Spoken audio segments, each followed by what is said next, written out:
प्रत्येक अशक्य वाटणारी गोष्ट शक्य करता येते. पाय नसताना सुद्धा एखादे उंच शिखर सर करता येते. फरक तर फक्त दृष्टिकोनाचा असतो. इच्छाशक्ती असेल तर अगदी शरीर साथ देत नसताना सुद्धा स्टीफन हॉकिंग्स बनता येते. म्हणूनच इच्छाशक्तीवरती काम करा आणि तुमच्याकडे जर प्रबळ इच्छाशक्ती असेल तर या जगाला अशक्य वाटणारी प्रत्येक गोष्ट तुम्ही शक्य करून दाखवू शकाल. हॅलो वॉरियर्स, मी सुप्रिया आणि तुम्ही पाहत आहात वॉरियर ऑफिसर एज्युकेशनल चॅनल. फक्त लढण्याची नव्हे, जिंकण्याची तयारी. तर आजच्या व्हिडिओमध्ये मी त्या विषयावरती बोलणार आहे ज्याच्याबद्दल खूप वॉरियर्सनी मला वारंवार प्रश्न विचारला आहे की मॅडम काही कारणास्तव आम्हाला अभ्यासाला सुरुवात करायला उशीर झाला आहे. मग आत्तापासून अभ्यास केला तर आमची तलाठी भरती जी आहे, तलाठीची जी पोस्ट आहे ती निघेल का, मी एक्झाम पास होऊ शकेन का.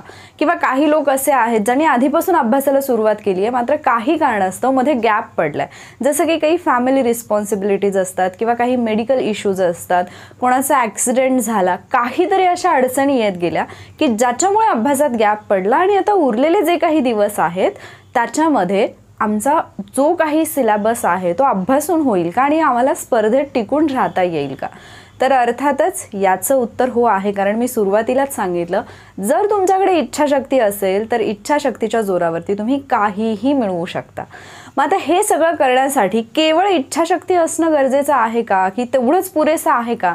नाही, त्याच्यासोबत तुमची कृतीसुद्धा महत्त्वाची आहे आणि ती कृती योग्य दिशेने असणं गरजेचं आहे. आणि म्हणूनच आजच्या व्हिडिओमध्ये मी तुम्हाला सांगणार आहे की इथून पुढे जेवढे काही दिवस तुमच्या हातात आहेत त्या उरलेल्या दिवसांमध्ये तलाठीचा सिलेबस कसा कंप्लीट करायचा आणि पोस्ट कशी मिळवायची.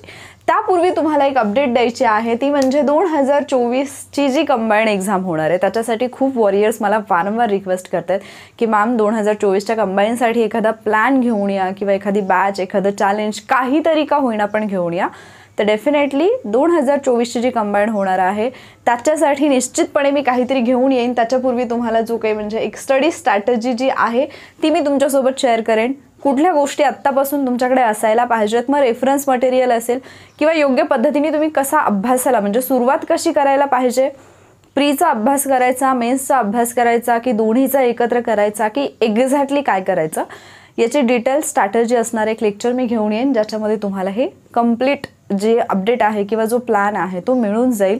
आणि जर नवीन काही सुरू करता येत असेल आत्तापासूनच कंबाईंड 2024साठी तर ते डेफिनेटली मी सुरू करेन.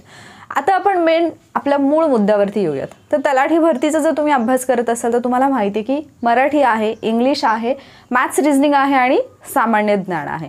आता हे 4 विषय जरी दिसत असतील तरी सुद्धा सिलेबस फार मोठा आहे. म्हणजे ज्यावेळेला तुम्ही डिटेलिंगमध्ये जाता त्यावेळेला तुमच्या लक्षात येते की अरे टॉपिक खूप सगळे आहेत, मग करायचं कसं. तर मी यापूर्वी तुमच्यासोबत एक प्लॅन शेअर केलेला होता तलाठी भरतीसाठी. तो 40 डेजचा प्लॅन होता. ठीक आहे, एक PDF मी शेअर केलेली आहे. तुमच्यापैकी ज्यांना माहिती नाही आहे त्याने मी तलाठी भरती स्टडी प्लॅन म्हणून एक व्हिडिओ जो आहे तो अपलोड केलेला आहे. आय थिंक बऱ्याच म्हणजे 1.25 लाखापेक्षा जास्त स्टुडंटने तो यापूर्वीच पाहिला होता. आत्ता मी नाही पाहिलं की किती लोकांनी पाहिला. तर तो व्हिडिओ जो आहे त्याची लिंक मी तुम्हाला एंड स्क्रीनला देईन. तो व्हिडिओ पहा, तिथून तुम्हाला कळेल की तलाठी भरतीसाठी एक्झॅक्टली तुम्हाला कशा पद्धतीने म्हणजे प्लॅन फॉलो करायचा आहे. आता तो जो प्लॅन आहे तो 40 डेजचा आहे. या 40 डेजच्या प्लॅनला तुम्हाला कन्वर्ट करायचं आहे 20 to 25 डेजमध्ये. आता लक्षात घ्या, एक तर तुम्ही उशिरा जर सुरुवात करत असाल, तुमच्याकडे जर कमी दिवस आहेत तर ही गोष्ट लक्षात ठेवा की तुम्हाला मेहनत पण जास्त घ्यावी लागणार आहे आणि त्याच्यासाठी तुमची मानसिक तयारी असणं गरजेचं आहे. तुम्ही जर तयार असाल त्या गोष्टीसाठी की हां मला पोस्ट मिळवायची त्यामुळे मला मेहनत घ्यावी लागेल, तर डेफिनेटली तुम्ही जी काही तुमची म्हणजे ड्रीम पोस्ट आहे किंवा ज्याच्यासाठी तुम्ही धडपडताय, जो तुमचा इच्छित स्कोर आहे तिथंपर्यंत तुम्ही पोहोचाल. मग आता याच्यासाठी काय करायचं, जे काही मी मराठी इंग्लिशचा प्लॅन तुम्हाला दिला त्याच्यामध्ये आपण संपूर्ण मराठी व्याकरण आणि संपूर्ण इंग्रजी व्याकरण घेतलंय. पण मी आत्ताच पाठीमागच्या एका आठवड्यामध्ये एक व्हिडिओ अपलोड केला ज्याच्यामध्ये मी तुम्हाला इंग्लिशचे जे इम्पॉर्टंट टॉपिक आहेत ते दिलेले आहेत आणि या इंग्लिशच्या इम्पॉर्टंट टॉपिकनुसारच म्हणजे तेवढे टॉपिक जरी केले तरी तुम्ही 50 आउट ऑफ 50 घेऊ शकता. आणि कसं घेऊ शकता ते प्रॅक्टिसनुसार होईल हे पण मी त्याच्यात एक्सप्लेन केलं. सो तिथून तुम्हाला काय करायचं आहे, इंग्लिशचे जे इम्पॉर्टंट टॉपिक आहेत तेवढेच पिक करायचे आहेत आणि ते प्रॉपरली करायचे आहेत. पण तो व्हिडिओ पूर्ण पहा, कारण होईल काय की तुम्ही इम्पॉर्टंट टॉपिकसाठी जी काही मी लिस्ट दिलेली आहे तुम्ही केवळ तेवढेच उचलाल, जसे की spot the error, fill in the blank. आणि मी जसं कालच्या लेक्चरमध्ये सांगितलं, मग तुम्ही ती चूक करू नये की तुम्ही ते इम्पॉर्टंट टॉपिक उचलले आणि तेवढेच केले. पण मी काल हे पण सांगितलं तुम्हाला, टेन्सचा जो काही एक व्हिडिओ मी अपलोड केला त्याच्यामध्ये मी हेही सांगितलं की स्पॉट द एरर हा एक असा टॉपिक आहे की जिथे अख्खं इंग्लिश ग्रामर येतं. म्हणजे स्पॉट द एररचा क्वेश्चन तो कुठल्या टॉपिकमधून आहे हे तुम्हाला आयडेंटिफाय करता आलं पाहिजे, की आर्टिकल चुकीचं दिलेलं आहे, की टेन्स चुकीचा वापरलेला आहे, वर्ब चुकीचं आहे, की प्रिपोजिशन चुकीचं आहे, सेंटेन्स स्ट्रक्चर चुकीचं आहे, एक्झॅक्टली तिथे काय चुकीचं आहे, ॲडजेक्टिव्ह आहे मग ॲडजेक्टिव्हचा फॉर्म चुकीचा आहे की ॲडजेक्टिव्ह कुठे वापरलं जातं ते चुकीचं वापरले. या सगळ्या गोष्टी ज्या आहेत त्या तुम्हाला समजतात केव्हा, जेव्हा तुम्ही ग्रामर करता. मात्र ग्रामरमधले काही टॉपिक आहेत ज्याच्यावरती 100% क्वेश्चन येतो आणि ते टॉपिक तुम्हाला त्या व्हिडिओमधून मिळतील. ठीक आहे. सो त्याची लिंक तुम्हाला कुठे मिळेल, आपला जो तलाठी भरती स्पेशल क्लास म्हणून प्लेलिस्ट आहे जिथे सगळे व्हिडिओज तुम्हाला फ्रीमध्ये अवेलेबल आहेत, तिथे तुम्हाला त्या व्हिडिओची लिंक मिळेल. तिथून तुम्ही इंग्लिशचं टॉपिक जे आहेत ते नोट डाऊन करून घ्यायचं. ठीक आहे. नोट डाऊन करा. का? कारण पुढचा जो प्लॅन मी तुम्हाला सांगणार आहे तो तुम्हाला त्याच्यानुसारच फॉलो करायचा आहे. आता ज्या पद्धतीने आपण इंग्लिशचे बघितले तसंच जर तुम्ही मराठीचं बघितलं तर मराठीचं पण ठराविकच टॉपिक आहेत जे इम्पॉर्टंट आहेत. त्याच्यामध्ये जवळपास जर तुम्ही म्हणजे अगदी आपण जर डिटेलमध्ये सॉर्ट आउट केलं तर साधारणतः 15 टॉपिक तुम्हाला पाहायला मिळतात जे मराठीमधले इम्पॉर्टंट आहेत. ठीक आहे. मग आता हे जे 15 आहेत याच्यात असं नाही की एका टॉपिकसाठी तुम्हाला एक अख्खा दिवसच लागेल, नाही. कारण जसं लिंग आहे, वचन आहे, तर ते टॉपिक जे आहेत ते तुम्ही अगदी काही तासांमध्ये कंप्लीट करू शकता. सो लिंग आणि वचन एकत्रच करायचं, असं त्याला सेपरेटनी करत बसायचं. त्याच्यानंतर जर आपण पाहिलं तर कर्ता आणि कर्म ओळखा, हे खूप वेळा विचारलं जातं. आता मला सांगा, जर तुम्हाला कर्ता ओळखायचा आहे किंवा कर्म ओळखायचं आहे, याच्यासाठी असा काय तुम्हाला स्टडी करावा लागणार आहे की बापरे माझे 2-3 दिवस जातील याच्यामध्येच? नाही. एक बेसिक कन्सेप्ट आहे. वाक्यामध्ये क्रिया करणारा कोण आहे तो असतो कर्ता. केलेली क्रिया कोणावरती घडत आहे, कोणावरती त्या क्रियेचा परिणाम होत आहे, म्हणजे कोणावरती ती क्रिया घडत आहे, ते आहे कर्म. इतकी बेसिक कन्सेप्ट एका वाक्यामध्ये तुमचा हा टॉपिक कंप्लीट होऊन जातोय. येते लक्षात? सो हे जे टॉपिक आहेत इम्पॉर्टंट, तुम्हाला हवं असेल तर मराठीच्या महत्त्वाच्या टॉपिकसाठी तुम्ही कमेंटमध्ये मला सांगा की मॅम प्लीज सेपरेट एक व्हिडिओ घेऊन या, मी त्याच्यासाठी सेपरेट व्हिडिओ घेऊन येईन जसं आपण इंग्लिशसाठी घेतलेला आहे. ठीक आहे. सो त्याच्यानंतर येतं तुमचं सगळ्यात महत्त्वाचं म्हणजे मराठीमधला प्रयोग ओळखा.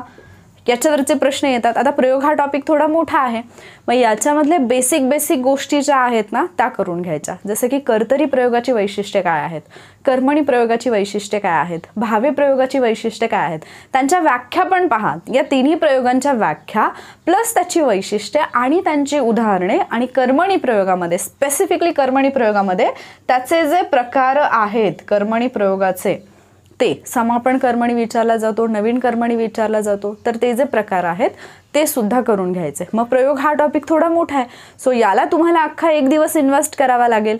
सो याच्यानुसार तुमचा स्टडी प्लॅन असायला पाहिजे. देन नंतर जर आपण पाहिलं तर समासामध्ये पण ऑलमोस्ट सगळ्या समासावरती प्रश्न येतात, पण त्याच्यामध्येही जास्त फेवरेट जर आपण पाहिला तर मी खूप वेळा सांगितलं की द्विगु समास.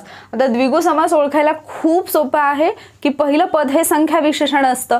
म्हणजे जसं की आपण म्हणतो त्रिभुवन आहे किंवा पंचपाळे आहे. ठीक आहे. तर हे जे शब्द आहेत पहिलं पद जे आहे ते संख्या विशेषण आहे, तर तो द्विगु समास आहे. मग हे जे काही आहे समास हा टॉपिक, तर तो थोडासा मग अव्ययी भाव समास तुम्हाला करावा लागेल, त्याच्यानंतर तत्पुरुष समास करावा लागेल, त्याच्यानंतर जो तुमचा बहुव्रीही समास आहे तो करावा लागेल, द्वंद्व समास आहे तो करावा लागेल.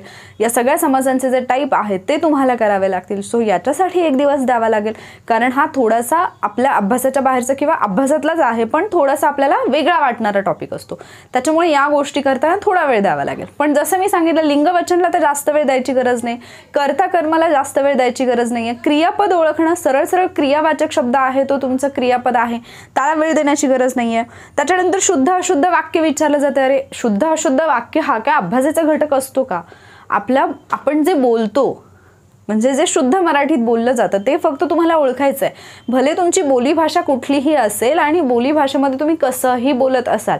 फॉर एक्झाम्पल आपल्याकडे म्हणजे बऱ्याच लोकांना मी असं बोलताना ऐकले की म्हणजे तो उभा राहिला असं म्हणण्याऐवजी लोक म्हणतात तो उभारला. ठीक आहे. तर उभारला हा शब्द ॲक्च्युली त्याचं मिनिंग वेगळं होतं, पण उभा राहिला आणि उभारला, मग ते उभारला असं म्हटलं जातं. मग जर तुम्हाला वाक्यात तसं दिलं असेल उभारला, तर ते करेक्ट असेल का? नाही, तो उभा राहिला असं वाक्य असायला पाहिजे. सो आपण जे बोलतो ते नाही, तर जे भाषेच्या नियमानुसार योग्य आहे ते आपल्याला ओळखायचं. आणि याच्यासाठी फारशा अभ्यासाची गरज नाही आहे. तुम्ही जे दैनंदिन जीवनामध्ये जेवढं पण रीडिंग करताय त्याच्यामध्ये तुम्हाला शुद्ध भाषा वाचायला मिळते. येते लक्षात? तर अशा पद्धतीने मराठी आणि इंग्लिश तुम्ही 15 डेजमध्ये करायचं आहे. तर तुम्ही म्हणाल इंग्लिश कसं काय 15 डेजमध्ये होईल? इंग्लिशचे पण ठराविक टॉपिकच आहेत, जसं ॲक्टिव्ह अँड पॅसिव्ह व्हॉइस. मी परवा जे एक लेक्चर घेतलेलं आहे ॲक्टिव्ह अँड पॅसिव्ह व्हॉइसचं, त्याच्यामध्ये मी ट्रिक्स दिल्यात. सो तुम्ही तेवढं जरी केलं तरी ॲक्टिव्ह आणि पॅसिव्ह व्हॉइस तुमचं व्यवस्थितपणे होऊन जातं. त्याला तुम्हाला जास्त काही म्हणजे अगदी युद्ध वगैरे लढायची अशी गोष्ट नाही आहे. डायरेक्ट इनडायरेक्ट स्पीचसाठी पण एक 7-8 चार्ट्स आहेत, ते तुम्ही करून ठेवले की डायरेक्ट इनडायरेक्ट कसंही विचारलं तर त्याचं उत्तर येतं आणि हे विचारलेच जातात. आता इथे तुम्हाला मराठी इंग्लिशमध्ये मेहनत कुठे घ्यावी लागते माहिती आहे? ॲक्च्युअल मेहनत कुठे लागते? वोकॅबलरीमध्ये. मग वोकॅबलरी करताना काय करायचं? असं करायचं का की पुस्तक घेतलं आणि सगळी मी ए पासून झेडपर्यंत पाठ करत बसलो, किंवा डिक्शनरी घेतली आणि सगळे शब्द पाठ करत बसलो? नाही. काय करायचं? याच्या पूर्वी एक्झामला, मग ते TCSनी घेतलेली एक्झाम असेल, IBPSनी घेतलेली असेल, MPSCने घेतलेले पेपर्स असतील, किंवा इतर कुठलेही सरळ सेवेचे पेपर असतील, अगदी पोलीस भरतीचे सुद्धा, तर तिथे जी काही वोकॅबलरी विचारलेली आहे ती वोकॅबलरी पहिल्यांदा फोकस करायची. देन मग तुम्हाला जर फारच भाषा समृद्ध व्हायचं असेल तर मग तुम्ही जा आणि तुम्ही डिक्शनरीतले शब्द पाठ करत बसा. पण आता आपण काय पाहतोय? थोड्या दिवसांमध्ये आपल्याला जास्तीत जास्त अभ्यास कव्हर करायचा आहे. आता इथे आणखी एक गोष्ट, मराठी आणि इंग्लिशचं टॉपिक अभ्यासताना जे टॉपिक मराठी आणि इंग्लिशमध्ये ऑलमोस्ट सेम आहेत, सेम म्हणजे जसं इकडे नाम आहे तर इकडे नाऊन आहे. खरं तर नाम, सर्वनाम, विशेषण, क्रियापद या ज्या गोष्टी आहेत, क्रियापदाचे प्रकार वगैरे तुम्हाला पाहणं आवश्यक आहे. पण नाम, सर्वनाम, विशेषण असेल, त्यानंतर क्रियापद आहे, क्रियाविशेषण आहे, शब्दयोगी अव्यय आहे, उभयान्वयी अव्यय आहे, हे घटक जे तुम्हाला सेम इंग्लिशमध्ये आहेत. तर जे मी सांगितलं तुम्हाला की महत्त्वाचे टॉपिक जे तुम्हाला मराठीच्या म्हणजे जर आवश्यकता असेल तर मी मराठीचा व्हिडिओ करेन, आणि जे इंग्लिशचे मी दिलेत त्याच्यातले सेमवाले उचलायचे आणि ते एकाच दिवशी करायचे. म्हणजे सकाळी तुम्ही मराठीचं वाचाल तर दुपारी तुम्ही इंग्लिशचं वाचाल, या पद्धतीने ते कंप्लीट करून टाकायचं. आणि प्रत्येक टॉपिक वाचल्यानंतर त्याच्यावरचे प्रश्न हे सोडवायचेच. तुम्ही कुठलंही बुक जरी वापरत असाल, मराठीचं असेल किंवा इंग्लिशचं असेल, ते जर बुक चांगलं असेल तर त्या बुकमध्ये त्या टॉपिक नंतर प्रश्न हे दिलेलेच असतील आणि ते प्रश्न सोडवणे हे तुमचं काम आहे. मग एवढं सगळं जर तुम्ही केलं तर मराठी इंग्लिशची तुमची तयारी होऊन जाते. मराठीचे पैकीच्या पैकी मार्क्स मिळतील, इंग्लिशचे वोकॅबलरीमध्ये थोडेफार गेले तर अदरवाईज इंग्लिशचे पण तुम्हाला मार्क्स मिळून जातील. ठीक आहे. मग अशा पद्धतीने तुम्ही 15 डेजमध्ये कसं कराल? जो मी 40 डेजचा प्लॅन दिलाय तिथे आपण काय केलंय तर मराठीचा 1 दिवस दिलाय, इंग्लिशचा 1 दिवस दिलाय. तर तसं न करता तुम्ही मराठी आणि इंग्लिश त्या दिवशी करून टाका. देन आपण जर आलो मॅथ्स रिझनिंगकडे. आता मॅथ्स रिझनिंगचा ज्यावेळेला आपण विचार करतो, मॅथ्स रिझनिंगमध्ये पण जर आपण पाहिलं तर जवळपास जे महत्त्वाचे टॉपिक आहेत त्याच्यामध्ये जवळपास एक 18-19 टॉपिक आहेत जे इम्पॉर्टंट आहेत. ठीक आहे, 18-19. त्याच्यामध्ये पण बुद्धिमत्तेचे जे प्रश्न असतात ते फार इझी आहेत. त्याच्यात अगदीच म्हणजे मला फार तरबेज असलं पाहिजे असं काही नाही आहे. सो बुद्धिमत्तेचे प्रश्न बिलकुल स्किप नाही करायचे. थोडी प्रॅक्टिस करायची. संख्या मालिका असेल, त्याच्यानंतर जे तुम्हाला हे येतं कोडिंग डिकोडिंगचे प्रश्न येतात, किंवा अक्षर मालिकेवरचे जे प्रश्न येतात, त्याच्यानंतर दिशाज्ञानचे प्रश्न खूप सोपे असतात. म्हणजे तुम्हाला ते आखत पण नाही बसावं लागत, लगेच पाहिलं की उत्तर येतात. हे जे प्रश्न आहेत जे इझिली मार्क्स देऊन जाऊ शकतात तुम्हाला, विधान आणि निष्कर्ष, तर ते हे सोडायचे नाही. आकृत्यांचे प्रश्न आहेत, बिलकुल स्किप नाही करायचे. त्या प्रश्नांची उत्तरं काढायची. आणि गणितचा जर विचार केला तर पदावलीवरती प्रश्न येतात, जी की आपण समीकरणे वगैरे म्हणतो. पदावली सिम्प्लिफिकेशन जे असतं, सरळ रूप द्या, त्या टाईपचे क्वेश्चन येतात. बऱ्याचदा चिन्हांचे आदलाबद्दलचे प्रश्न येतात. तो तर अगदी म्हणजे खायचं काम असतं ते, कारण छोट्या छोट्या संख्या दिलेल्या असतात, 5-6 म्हणजे 10च्या आतल्या संख्या असतात. त्याच्यामुळे तिथे गुणाकार, भागाकार, बेरीज, वजाबाकी करायला फारसे कष्ट लागत नाहीत. त्यामुळे ते अगदी शाळेतली मुलं पण करू शकतात. फक्त कसोटी कुठे लागते की ते आपल्याला वेळेत करता आलं पाहिजे, टाइम मॅनेज झाला पाहिजे. आणि टाइम मॅनेज करायचं असेल तर काय गरजेचं आहे? अर्थातच प्रॅक्टिस. जेवढी जास्त प्रॅक्टिस कराल तेवढं तुम्हाला सवय होईल आणि ॲटोमॅटिकली मग काय होईल, ज्यावेळेला तुम्ही प्रश्न सोडवताय तर तिथे तुम्हाला कमी वेळेमध्ये तुमचं उत्तर येईल आणि जेवढं तुम्ही कमीत कमी वेळेत तुमचं बरोबर उत्तर काढाल तेवढं तुमचा टाईम सेव्ह होईल. म्हणजे पेपरला टाईम मॅनेजमेंटला तुम्हाला प्रॉब्लेम येणार नाही. त्याच्यानंतर काळ काम वेगवरती काही प्रश्न येऊ शकतात, नफा तोट्यावरचे प्रश्न आहेत, त्याच्यानंतर गुणोत्तर आणि प्रमाण आहे, शेकडेवारी आहे. तर या गोष्टीच्या बेसिक कन्सेप्ट आहेत या टॉपिकच्या, त्या करून घ्या आणि त्या करून घेतल्या की मग तुम्हाला ॲटोमॅटिकली पुढचे प्रश्न जे आहेत ते सॉल्व्ह होतील. मग काय करायचं, मॅथ्स, रिझनिंग आणि सामान्य ज्ञान हे 2 जे विषय आहेत यांना कम्प्लिटली बाजूला ठेवायचं का हे 15 दिवस? बिलकुल नाही. मराठी आणि इंग्लिशमधून जिथे पण वेळ मिळेल याच्यासाठी तुम्हाला वेळ चोरून काढावा लागणार आहे. तुम्ही मराठीचं वाचलं, तुम्हाला बोर झालं आहे, मॅथ्स रिझनिंग घ्या. इंग्लिशचं वाचलं, बोर झालं, मॅथ्स रिझनिंग घ्या. कुठल्याही एक टाईप घ्या, त्या दिवसासाठी ठरवा आणि त्या दिवसाचा जो काही तुम्ही म्हणजे टॉपिक उचललेला आहे त्या टॉपिकचे प्रॅक्टिस करा. मग भले तुम्हाला बोर झाले म्हणून तुम्ही एकच गणित सोडवलं, 2च सोडवलं तरी सुद्धा हरकत नाही. गरज नाही की तुम्ही अर्धा तास, 1 तास, 2 तास गणितच सोडवत बसलाय, बिलकुल आवश्यकता नाही. तुम्ही मराठीचा टॉपिक वाचलात, तुम्हाला बोर झालं, तुम्हाला वाटलं की अरे मला आता इंग्लिश घ्यायचं पण मला कंटाळा आलाय, तोपर्यंत 1 किंवा 2 गणितं सोडवा. देन तुम्ही इंग्लिशचं घ्या, देन अगेन तुम्हाला कंटाळा आलाय, परत तुम्ही 1 किंवा 2 गणितं सोडवा तरी सुद्धा चालेल. फक्त गणितं जी आहेत ती आपल्याला सुटतायत का, बुद्धिमत्तेचे प्रश्न आपल्याला सुटतायत का याच्यावरती फोकस आणि ते कमी वेळेत आणि ॲक्युरसी आहे का याच्यावरती फोकस करायचं आहे. असं करून तुम्ही 20 डेजमध्ये मराठी, इंग्लिश आणि मॅथ्स रिझनिंग करू शकता प्रॉपर प्लॅनिंगने गेलात तर. आणि एक गोष्ट लक्षात ठेवायची, जर आपण आत्तापर्यंत मे बी मग तो आपला शहाणपणा असेल की आपण इकडे तिकडे वेळ घालवला म्हणून आपला वेळ गेला आणि आपल्याला आत्ता जाग आली की अरे मला द्यायची एक्झाम, किंवा खरंच जेन्युइन काहीतरी प्रॉब्लेम असेल, फॅमिली प्रॉब्लेम असेल की ज्याच्यामुळे तुमचा अभ्यास नाही झाला, आत्ता तर करावा लागणार आहे, ऑप्शन नाही आहे. मग आत्ता जो 1-1 मिनिट, 1-1 सेकंड तुम्हाला मिळतो तो बिलकुल वाया घालवायचा नाही. म्हणजे तुम्ही झोपेतून उठल्यापासून परत झोपेपर्यंत अगदी झोपेत सुद्धा तुम्हाला अभ्यास दिसला पाहिजे. जसं की तुम्ही खूप वेळा, जे खूप सिरियसली अभ्यास करतात त्या लोकांनी खूप वेळा एक्सपिरियन्स केला असेल, इव्हन मी हे एक्सपिरियन्स केले खूप वेळा, की बऱ्याचदा असं होतं की ज्यावेळेला आपली एक्झाम वगैरे सुरू असते ना, तर आपण ज्यावेळेला झोपतो तर स्वप्नात पण आपल्या तेच येतं. म्हणजे मला तर आठवतं की माझे क्वेश्चन पेपर स्वप्नात यायचे, की म्हणजे मी एक्झामला गेली आहे आणि तिथे जो काही पेपर आला आहे तर ते प्रश्न, म्हणजे ज्यावेळेला माझं डीएड सुरू होतं ॲक्च्युली क्वेश्चन्स मला झोपेत स्वप्नात दिसायचे. कारण एवढंच माहिती होतं की प्रश्न वाचायचे आणि उत्तर लिहायचे, त्याची प्रॅक्टिस केलेली असायची, त्यामुळे यासाठी हा प्रश्न येईल. आणि असंही 1-2 पेपरला झालं की खरंच ते प्रश्न मला क्वेश्चन पेपरमध्ये दिसलेत. आणि जास्त भीती तर याची वाटायची, म्हणजे खूप वेळा अशी पण स्वप्न पडायची की माझा पेपर आहे आणि म्हणजे मी बसनी चालले, कुठेतरी बसच बंद पडली आणि मी पोहोचलेच नाही, खूप लेट झालं, किंवा तिथे पोहोचले पेनच बंद पडला, अशी एक भीती. तर हे जे काही असतं ना, बऱ्याच जणांना वाटतं की अरे मला खूप टेन्शन आलं, मला स्वप्नात पण तेच दिसतंय. हे तुम्ही अभ्यासाच्या फ्लोमध्ये आहात याची निशाणी असते. त्यामुळे असं काहीतरी घडलं आणि मला स्वप्न पडलं म्हणून घाबरून नाही जायचं. बऱ्याचदा तर एक्झाम झाल्यानंतर, म्हणजे रिसेंटली असं झालं की एक्झाम संपली, माझे पेपर झाले, बट स्टील मला असं वाटत होतं की अरे आज माझा पेपर तर नाही आहे, तर असं होतं. तर या गोष्टी ज्या आहेत, तुम्ही ज्यावेळेला स्वतःला त्या गोष्टीमध्ये अगदी गुंतवून घेता, तुम्ही त्याच्यात वाहून जाताना, म्हणजे आपण म्हणतो ना वाहवत जाणे, परवा कुठेतरी एका लेक्चरमध्ये मी घेतलं ते वाहवत जाणे, तर ते जे वाहवत जाणं असतं ते तुम्हाला करता आलं पाहिजे. कारण ऑलरेडी आपण दुसऱ्या कुठल्या तरी गोष्टीमध्ये आपला खूप वेळ वाया घालवलेला आहे. मग आता तुम्ही म्हणाल की मॅडम तुम्ही सांगताय पण हे एवढं सोपं आहे का एका दिवसामध्ये 1-1 टॉपिक करणं? का सोपं नाही आहे? जो काही टॉपिक आहे तो एकदा बुकमधून वाचा, त्याची कन्सेप्ट समजून घेण्याचा प्रयत्न करा. नाही समजत आहे, यूट्यूबला जा, त्या टॉपिकचं नाव टाका, तुम्हाला best of the best lectures तिथे पाहायला मिळतील. आणि मग ज्यावेळेला ते लेक्चर तुम्ही पाहाल तर ॲटोमॅटिकली तुमची कन्सेप्ट क्लिअर होईल. कन्सेप्ट क्लिअर झाली, अगेन तुम्ही याच्याकडे या, पुस्तकाकडे या, क्वेश्चन सोडवून पहा.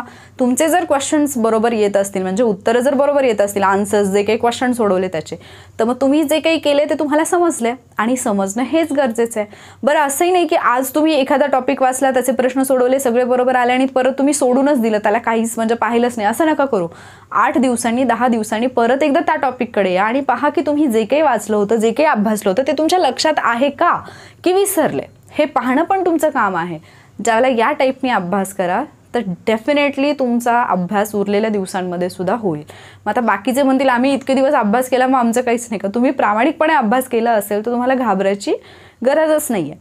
पण ज्यांना खरंच नाही जमलं आणि आत्ता सुरू करायचं आहे तर तुम्ही अगदी काही दिवसांच्या कालावधीत सिलेबस कंप्लीट करू शकता. आता मेन पॉईंट येतो सामान्य ज्ञानचा. ठीक आहे मॅडम, कळलं या सगळ्या सब्जेक्टचं तर आम्ही करून टाकू, कारण हे लगेच कळते की एवढंच वाचायचं तेवढंच वाचायचं. याचं काय करू सामान्य ज्ञानचं? कारण सामान्य ज्ञान एवढं वास्ट दिसतंय की जिकडे बघेल तिकडे सामान्य ज्ञानच दिसतंय. मग हे कसं कंप्लीट करणार आम्ही इतक्या कमी दिवसात? याच्यासाठी सुद्धा थोडं डोकं लावायचं.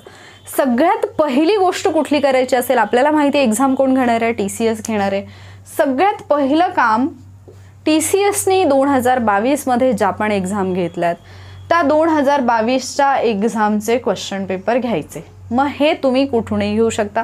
तुम्ही एखादं बेस्ट बुक ज्याच्यामध्ये क्वेश्चन्सचं एक्सप्लेनेशन पण दिलेलं असेल असं एखादं बुक घ्या आणि त्या बुकमधले सामान्य ज्ञानचे जेवढे पण पेपर्स आहेत ते पेपर्स अभ्यासायला सुरुवात करा. सोडवायला नाही, पाठ करायला नाही, वाचायला नाही, अभ्यासायला सुरुवात करा. आता अभ्यास करायचा म्हणजे काय? समजा तुम्ही घेतला ITI इन्स्ट्रक्टरचा पेपर, ठीक आहे, तुम्ही घेतला ITI इन्स्ट्रक्टरचा पेपर, त्याच्यामध्ये तुम्हाला समजा मिळाले, आता मला एक्झॅक्टली आठवत नाही नंबर ऑफ क्वेश्चन सामान्य ज्ञानचे किती आहेत, आपण एक रँडम नंबर बघूयात की 25 क्वेश्चन्स आहेत समजा सामान्य ज्ञानचे. तुम्ही काय कराल? याच्यातला पहिला क्वेश्चन जो आहे तो वाचाल, त्या प्रश्नाचं उत्तर तुम्हाला येते का पाहाल, येत नसेल त्याचं करेक्ट उत्तर काय आहे ते पाहाल आणि त्याच्या खाली दिलेले जे एक्सप्लेनेशन आहे त्याचं जे काही स्पष्टीकरण दिलेलं आहे ते स्पष्टीकरण तुम्ही रीड कराल आणि त्याच्यातून 2 ते 3 पॉईंट तुमचे कव्हर होतील. उदाहरणार्थ तुम्हाला इथे समजा तुम्ही पेपर पाहिला आणि तुम्हाला जो प्रश्न आहे तो विचारलाय की भारताचं जे सर्वोच्च न्यायालय आहे त्याचं मुख्यालय कुठे आहे. प्रश्न काय विचारलाय? सर्वोच्च न्यायालयाचं मुख्यालय कुठे आहे. आता तुम्ही त्याचं उत्तर दिलं दिल्ली. बरं ठीक आहे, सर्वोच्च न्यायालयाचं मुख्यालय झालं, ते तर तुम्हाला पाठ आहे. आता तिथे खाली त्या बुकमध्ये एक्सप्लेनेशन दिलेलं असो वा नसो, तुमचं काम काय आहे? सर्वोच्च न्यायालयाचं मुख्यालय विचारले, ठीक आहे, मी पाहून ठेवेन त्याची स्थापना कधी झाली, ठीक आहे, मी पाहीन त्याच्यामध्ये न्यायाधीश किती आहेत, न्यायाधीशांची संख्या किती आहे, मी पाहीन सध्याचे सरन्यायाधीश कोण आहेत, करेक्ट, आणि याच्याशी रिलेटेड इतर माहिती जी पण त्यावेळी तुमच्या डोक्यात येईल ती तुम्ही पाहून ठेवाल. क्लिअर? आता हे एक प्रश्न झाला, एका प्रश्नातून एवढं झालं. तुम्ही दुसऱ्या प्रश्नाकडे गेलात. आता हा प्रश्न होता त्याला याचा आहे की पॉलिटीचा क्वेश्चन घेतला. दुसरा प्रश्न आला, तुम्हाला प्रश्न विचारला एखादा करंट अफेअर्समधून एखादा साहित्य पुरस्कार विचारलाय, ठीक आहे, एखादा साहित्य पुरस्कार जर तुम्हाला विचारलाय तर तो साहित्य पुरस्कार पहा आणि त्याच्याशी रिलेटेड इतर जे साहित्य पुरस्कार आहेत ते करा. आता तुम्हाला वाटेल की एवढं सगळं करायला किती वेळ जाईल मॅडम, पण तुम्ही हे जे काही कराल याच्यातूनच प्रश्न येतील. म्हणजे बाकीची मुलं ज्यावेळेला अख्खीची अख्खी पुस्तकं वाचत असतील त्यावेळेला तुम्ही इतकंच करून तुम्ही मार्क्स घेऊन जाल. लक्षात येते? पहिला दुसरा तिसरा पेपर करताना म्हणजे पहिले काही पेपर्स करताना तुम्हाला असं वाटेल की वेळ जातोय, पण त्याच्यानंतर तुमच्या लक्षात एक गोष्ट येईल की जे तुम्ही पहिल्या पेपरमध्ये केले तेच कुठेतरी 4थ्या-5व्या पेपरमध्ये रिपीट झाले. जे काही तुम्ही पहिल्या पेपरमध्ये केले तेच पुढे पुन्हा एकदा रिपीट झाले. मग तो क्वेश्चन ॲज इट इज असेल किंवा इथे तुम्ही सर्वोच्च न्यायालयाचं मुख्यालय पाहिलंय तर पुढे तुम्हाला स्थापनाच विचारली, कदाचित पुढे सरन्यायाधीशच विचारलेत, कदाचित सरन्यायाधीशांची संख्याच विचारली आहे, कदाचित सरन्यायाधीशांची संख्या कोण निश्चित करतं हे विचारलंय, सरन्यायाधीशांना शपथ कोण देतं हे विचारलंय, असे प्रश्न येऊ शकतात. सो इथे जर तुम्ही पहिल्याच पेपरमध्ये तो टॉपिक केला तर पुढे जाऊन तुम्हाला वेगळं काही करायची गरज नाही पडत. मग आता मी हे करू का की सामान्य ज्ञानसाठी इतिहासचं पुस्तक, मग त्याच्यामध्ये मला शिवरायांचा इतिहास अभ्यासायचा आहे, मला मध्ययुगीन भारत जो आहे तो अभ्यासायचा आहे, प्राचीन भारत अभ्यासायचा आहे, आधुनिक भारत अभ्यासायचा आहे, हे सगळं मला करावं लागेल का? तर बिलकुल नाही. हे सगळं कधी करायचं असतं? ज्यावेळेला तुमच्याकडे वेळ आहे, ज्यावेळेला तुम्ही सुरुवातीपासून एक प्रॉपर प्लॅन बनवून तो फॉलो करताय. पण आत्ता ज्यावेळेला तुमच्याकडे खूप कमी दिवस आहेत त्यावेळेला बेस्ट वे, कुठलीही एक्झाम असेल, बेस्ट वे हा असतो की तुम्ही PYQ घ्याल आणि त्या PYQ नुसारच तुमचा अभ्यास कराल. सो TCSनी घेतलेले जेवढे पण पेपर्स आहेत, वेळ मिळाला तर अगदी IBPSचे सुद्धा तेवढे पेपर्स घ्यायचे. मग ते एखाद्या बुकमधून घ्या, तुमच्याकडे PDF अवेलेबल असेल PDF घ्या, कुठूनही घ्या, त्याच्यातले सगळे क्वेश्चन्स अभ्यासायला सुरुवात करा. आणि एकदा तुमचे समजा तुम्ही 20 पेपर्स अभ्यासले, ठीक आहे, 20 पेपर्स अभ्यासले. 20 पेपर्स अभ्यासून झाल्यानंतर तुम्ही अगेन पहिल्या पेपरकडे या आणि पहिला पेपर तुम्ही वेळ लावून किंवा वेळ न लावता सुद्धा उत्तरं न पाहता केवळ प्रश्न आणि उत्तर या स्वरूपामध्ये, म्हणजे आपण जसं क्वेश्चन पेपर सॉल्व्ह करतो ना तसा क्वेश्चन पेपर सॉल्व्ह करा. ज्यावेळेला तुम्ही तसं कराल तुमच्या लक्षात येईल की अरे मी 20 पेपर अभ्यासले, त्यातला पहिला पेपर होता त्याच्यातले मी 25 प्रश्न अभ्यासले होते आणि आत्ता मी तो सोडवला तर माझे 23च बरोबर आले. 2 कुठले चुकले? ओके, हे चुकले, हा टॉपिक मला अवघड जातोय, ते लगेच नोट डाऊन करून ठेवा. लक्षात येते? हे फॉलो करून पहा. तुमच्याकडे खरंच जरी कमी वेळ असेल याचा खूप जास्त फायदा होईल, कारण याचा फायदा होतो जे पण लोक कमी दिवसांमध्ये अभ्यास करून एखादी पोस्ट मिळवतात किंवा एखादी एक्झाम क्वालिफाय होतात ते लोक याच पद्धतीने जातात, कारण त्यांना माहिती असतं की काय करायचं आणि काय करायचं नाही. कारण जर तुम्ही आता जसं मी सामान्य ज्ञानचं तुम्हाला उदाहरण दिलं, जर तुम्ही आता इतिहास पाहिला, आपण जर भूगोलचं उदाहरण घेतलं, तुम्हाला जगाचा भूगोल पण अभ्यासायचा आहे, तुम्हाला भारताचा भूगोल पण अभ्यासायचा आहे, तुम्हाला महाराष्ट्राचा भूगोल पण अभ्यासायचा आहे, तुम्ही ज्या जिल्ह्यात परीक्षेत येणार आहे त्या जिल्ह्याचा भूगोल पण तुम्हाला माहिती पाहिजे. मग तुम्ही एकण एक गोष्ट डिटेलमध्ये अभ्यासणार का? भूगोलचे प्रश्न येणार किती? सामान्य ज्ञानचे 25 प्रश्न आहेत, तर 25 पैकी 25 नाही, 20 नाही, 15 नाही, 10 नाही, 2 किंवा 3 प्रश्न भूगोलचे येणार आहेत. त्या 2-3 प्रश्नांसाठी तुम्ही इतकी सगळी पुस्तकं अभ्यासणार का? 4-4, 5-5 पुस्तकं अभ्यासणार का? 400-500 पानं अभ्यासणार का? अजिबात आवश्यकता नाही. काय करायचं? स्मार्ट वेनी जायचं. PYQ कडे जा. प्रत्येक PYQ इतका परफेक्ट करा, इतका व्यवस्थित करा की सामान्य ज्ञानचे 25 प्रश्न जे येतील, डोळे झाकून 20 प्रश्न तुमचे कसेही बरोबर येतील. तुम्ही म्हणाल मग 5 प्रश्न चुकले मॅडम, 10 मार्क आमचे गेले, काय फायदा? तुम्हाला ऑलरेडी लेट झालंय. तुम्ही आहे त्या वेळेत तुम्हाला मॅक्झिमम स्कोर करायचं आहे. मग जर तुम्हाला मॅक्झिमम स्कोर करायचं असेल तर जास्तीत जास्त कसं कव्हर होईल हे तुम्हाला पाहायचं आहे. तुम्ही कुठल्याही गोष्टीकडे जर अगदी म्हणजे पूर्ण भाग सामान्य ज्ञान म्हणून पूर्ण सामान्य ज्ञानकडे जर पाहायला लागलात तर फक्त बर्डन येणार की एवढं मोठं करायचं आहे आणि मी कधी करणार? वेळच शिल्लक नाही आहे, मग मी करणार कधी? मला भूगोल पण करायचं आहे, मला इतिहास पण करायचं आहे, अर्थशास्त्र आहे, त्याचबरोबर राज्यघटना आहे, त्याच्यानंतर करंट अफेअर्स आहे, मी काय काय वाचू? हा जो काही प्रश्न पडणार तो जर तुम्हाला दूर करायचा असेल, बेस्ट वे मायक्रो अनालिसिसमध्ये जा. छोट्या छोट्या गोष्टी पहा आणि छोट्या छोट्या गोष्टी कंप्लीट करा. तुम्हाला कळणारही नाही. जे आपण म्हणतो ना थेंबे थेंबे तळे साचे, तसं कधी एवढं सगळं झालं खरंच तुम्हाला कळणार नाही. मग थोडं थोडं थोडं करायला लागा. थोडं थोडं करून तिथंपर्यंत पोहोचा जिथंपर्यंत तुम्हाला पोहोचायचं आहे. पण त्याच्यासाठी पूर्ण गोष्टीकडे पाहू नका. हां, एक सिलेबस काय आहे हे माहिती असावं म्हणून ओव्हरऑल तुम्ही त्या सिलेबसकडे पहा. ठीक आहे, नॉट एन इश्यू, काही प्रॉब्लेम नाही, तुम्ही पहा. मात्र करताना तुम्ही एक पुस्तक जरी हातात घेतलं, समजा ते पुस्तक 100 पानांचं आहे, तुम्ही एक साथ 100 पानं नाही वाचत. तुम्ही त्या 100 पानातलं एक पान, त्या एका पानातली एक ओळ आणि त्या एका ओळीतला एक शब्द ॲट अ टाइम वाचू शकता. करेक्ट? सो तो एक शब्द वाचून ती एक ओळ कंप्लीट होईल, अशा काही ओळी वाचून एक पान कंप्लीट होईल आणि अशी काही पानं वाचून पुस्तक कंप्लीट होईल. त्याच पद्धतीने सिलेबसकडे खूप मोठा सिलेबस आहे म्हणून पाहू नका. याच्याकडे जा, PYQ कडे जा आणि एका एका क्वेश्चननुसार तुमचा सिलेबस कंप्लीट करायचा. जसं मराठी इंग्लिशला तुमच्या लक्षात आलं ना की ठराविक टॉपिक आहेत ज्याच्यावरती वारंवार प्रश्न विचारले जातात. जसं की मराठीला मी सांगितलं की तुम्हाला कर्ता ओळखा, कर्म ओळखा असे प्रश्न विचारले जातात. समासामध्ये एक गोष्ट आपल्या लक्षात आली की द्विगु समास फार जास्त फोकस केला जातो. याचा अर्थ असा नाही की बाकीचे समास विचारले जात नाहीत, पण आपल्या लक्षात तरी आलं ना की अरे समासावरती प्रश्न येतो, प्रयोगावरती प्रश्न येतो. आत्तापर्यंत आम्ही इतके पेपर पाहिले, मला अलंकारवरती प्रश्न नाही दिसला. मग अलंकार बिलकुलच वाचायचं नाही असं आहे का? नाही, प्रायोरिटीनुसार करायचं. एवढं सगळं कंप्लीट झाल्यानंतर नजरेखालून घालून ठेवायचे ते टॉपिक, कारण ऑल ऑफ अ सडन जर एखादा क्वेश्चन तिकडून आला तर तो सुद्धा मला टॅकल करता आला पाहिजे, त्याचं नॉलेज माझ्याकडे असायला पाहिजे. पण ज्यावेळेला तुमच्याकडे तुमची अवस्थाच अशी आहे की खूपच कमी कालावधी आहे आणि खूप सगळा पसारा आहे समोर, मग तो सगळा पसारा पाहत बसायचं का नाही? जेवढं इम्पॉर्टंट आहे, जे मला करता येईल ते मी करेन. उदाहरण सांगू तुम्हाला. समजा तुम्ही अशा ठिकाणी राहतात जिथे नेहमीच पूर परिस्थिती असते. तुम्ही घरामध्ये बसला आणि तुम्हाला काही माहिती नाही की बाहेर कुठेतरी पाऊस चालू आहे किंवा काहीतरी तुम्ही अभ्यासात आहात किंवा इतर कुठल्या तरी कामात आहात. सडनली तुम्ही बाहेर आलात हॉलमध्ये आणि तुम्ही TV चालू केला आणि तुम्ही टीव्हीवरती पाहिलं, न्यूज आली की अरे इकडे खूप मोठा पाऊस पडला. म्हणजे तुम्ही ज्या भागात राहता त्याच्या दुसऱ्या भागात, जसं आपल्या ग्रामीण भाषेत म्हटलं जातं की वरच्या भागात पाऊस पडला म्हणून पाणी सोडलं.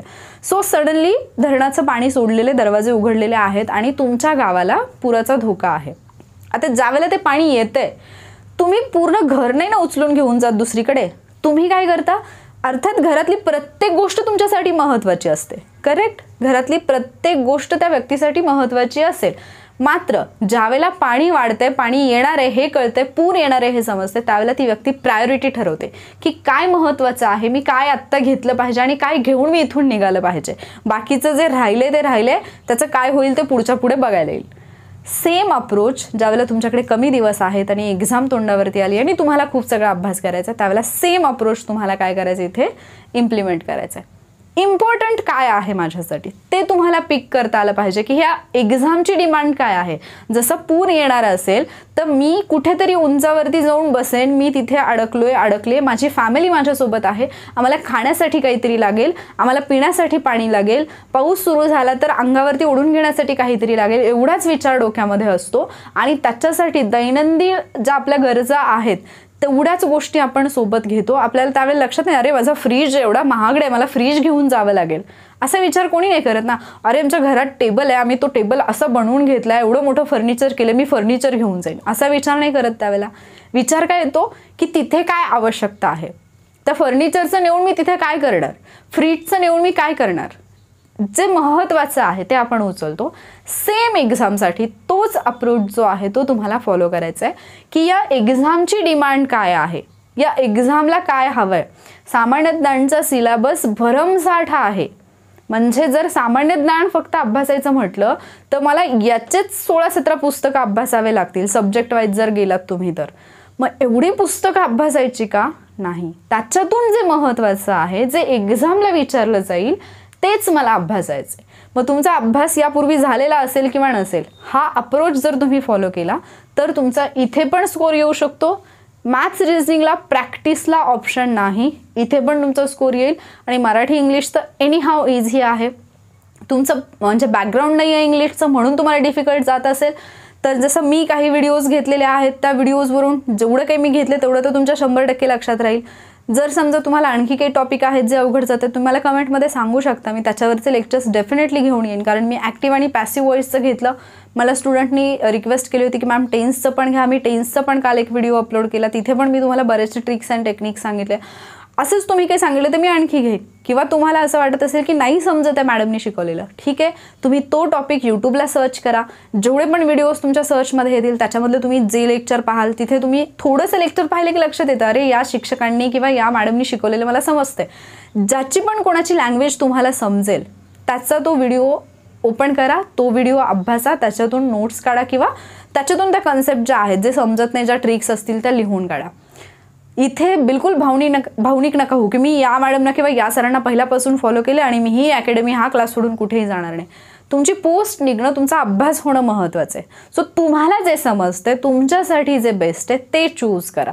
याच्यासाठी नाही की म्हणजे तुम्ही एखाद्या माणसाशी लॉयल राहिलात, एखाद्या अकॅडमीशी, एखाद्या क्लासशी लॉयल राहिलात म्हणून मग ते तुम्हाला चांगलं म्हणतील आणि त्यांच्या नजरेत चांगलं व्हायचं, काही आवश्यकता नाही आहे. आत्ता गरज काय आहे की तुमचा सिलेबस कंप्लीट झाला पाहिजे. मी जे सांगते ते समजते का, समजत असेल आणि समजायलाच पाहिजे, कारण त्याच्यासाठीच हे सगळं सांगते. सो तुम्ही कुठल्याही कारणाने आत्तापर्यंत अभ्यास करू शकला नसाल, तुमचा सिलेबस बॅकला पडला असेल तर जे काही सांगितलं ते फॉलो करा. आणि अगेन मी सांगते 40 डेजचा एक प्लॅन जो मी दिलेला आहे त्याची PDF तुम्हाला आपल्या टेलिग्राम चॅनलवरती मिळेल. टेलिग्राम चॅनलचं नाव काय आहे, वॉरियर ऑफिसर.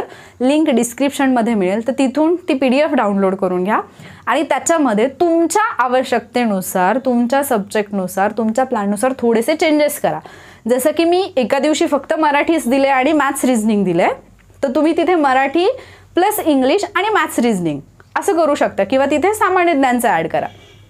त्याच्यामध्ये मराठी इंग्लिशचे जे टॉपिक असे आहेत जे मी इम्पॉर्टंट टॉपिकमध्ये दिलेले नाही आहेत तर ते काढून टाका. ते आत्ता घेऊ नका अभ्यासायला. ते कधी घ्या ज्यावेळेला एक्झामची डेट, म्हणजे अजून एक्झामची डेट नाही आली आणि आपण जे एक्सपेक्टेड पकडलेली आहे तिथून पुढे जर गेली एक्झाम, तर मग ते जे तुमचा सिलेबस झाला की मग ते जे आहेत एक्स्ट्रावाले टॉपिक ते अभ्यासायला घ्या. पण आत्ता प्रायोरिटी बेसिसवरती कुठले घ्याल, जे इम्पॉर्टंट टॉपिकमध्ये दिले तेवढेच टॉपिक सध्या करा. म्हणजे टाईम पण सेव्ह होईल, तुमचं क्वालिटी वर्क पण होईल आणि तुमचा स्कोर वाढायला पण मदत होईल. आणि जे बर्डन आहे, जे तुम्हाला म्हणजे तो फील येतोय, तो स्ट्रेस येतोय की अरे माझं झालं नाही, मागे राहिले, ती गोष्ट पण तुमच्या डोक्यातून निघून जाईल. ठीक आहे.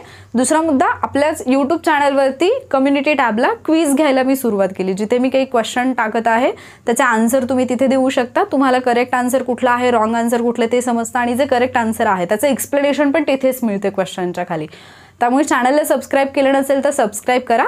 तुम्हाला ज्यावेळेला पण मी क्वेश्चन पोस्ट करेन तर त्यावेळेला तो क्वेश्चन तुम्हाला तिथे पाहायला मिळतो आणि तुम्ही पोल टाईपमध्ये असतात, म्हणजे पोल घेतले जातात, तर तिथे तुम्ही आन्सर देऊ शकता आणि तुमचं त्याच्यातून सामान्य ज्ञानचा बराचसा पार्ट जो आहे, म्हणजे जे असे क्वेश्चन आहेत की जे अननोन असतात, म्हणजे हे अगदीच कॉमन होतं ना सर्वोच्च न्यायालयाचं मुख्यालय वगैरे, तर असे नाही, जे असे क्वेश्चन आहेत जे TCSनी विचारलेले असतील पण जे आपल्यासाठी अननोन आहेत, सिलेबस म्हणजे सिलेबसमधलेच आहेत पण असे आहेत की जे आपल्याला माहिती नसतात जनरली किंवा जे आपल्याला हार्ड वाटतात, तर ते तिथून तुमचे होतील. त्याच्यामुळे चॅनलला पण सबस्क्राईब करा आणि टेलिग्रामला जॉईन करू शकता. तिथे केवळ याची स्टडी प्लॅनची PDF नाही तर बाकीच्या गोष्टी पण तुम्हाला अवेलेबल होतात. आणि दुसरा मुद्दा, कमेंट 2024साठी जर तुम्ही वेट करत असाल तर डेफिनेटली त्याचा एक स्टडी प्लॅन किंवा त्याची स्टडी स्ट्रॅटेजी ही मी नक्की घेऊन येणार आहे. आजचा व्हिडिओ तुम्हाला हेल्पफुल वाटला का हे मला नक्की सांगा. तुमचं काही जर म्हणजे जसं आता मॅथ्स रिजनिंगचे इम्पॉर्टंट टॉपिक आहेत, मराठीचे आहेत किंवा सामान्य ज्ञानसाठी काय करावं, सामान्य ज्ञानसाठी तर मी हेच सांगते, कुठेही जाऊन इम्पॉर्टंट टॉपिकची लिस्ट पाहत बसू नका. सरळ PYQ घ्या आणि त्याच्यातून जे पण तुम्ही वाचायला लागलात आणि तुमच्या लक्षात आलं की याच्यावरती प्रश्न विचारलाय, that is your important topic. Again दुसरा प्रश्न आलाय, तोच तुमचा इम्पॉर्टंट टॉपिक आहे. बिलकुल कुठेही याची लिस्ट काढत बसू नका, कारण तुम्ही लिस्ट काढत बसाल तर मग तुम्हाला खूप मोठा सिलेबस दिसेल आणि मग तुम्हाला वाटेल की मी एवढं सगळं कधी वाचू, आणि ज्यावेळेला असं फील येतो की एवढं सगळं कधी वाचू त्यावेळेला काहीच होत नाही, आपण नुसते बसून राहतो. सो तो लोड डोळ्यासमोर ठेवू नका. एक एक प्रश्न घ्या आणि त्या एका एका प्रश्नानुसार तयारी करत जा. कधी म्हणजे थेंबे थेंबे तळे साचे जे मी म्हटलं ते कधी होईल ना ते तुम्हाला कळणार पण नाही. त्याच्यामुळे त्या पद्धतीने सामान्य ज्ञानच्या बाबतीत जा. बाकी जर काही तुमचे डाऊट असतील तर त्याच्याबद्दल तुम्ही नक्की मला कमेंटमध्ये विचारू शकता. मी माझ्या पद्धतीने तुम्हाला त्याचं उत्तर देण्याचा प्रयत्न करेन किंवा त्या रिलेटेड व्हिडिओ घेऊन येण्याचा प्रयत्न करेन. यापूर्वी मी इंग्लिशचे, मराठीचे, मॅथ्स रिजनिंगचा आय थिंक एकच व्हिडिओ मी अपलोड केला आहे. तसे काही व्हिडिओज अपलोड केले ज्याच्यामध्ये TCSचे PYQ पण घेतलेत.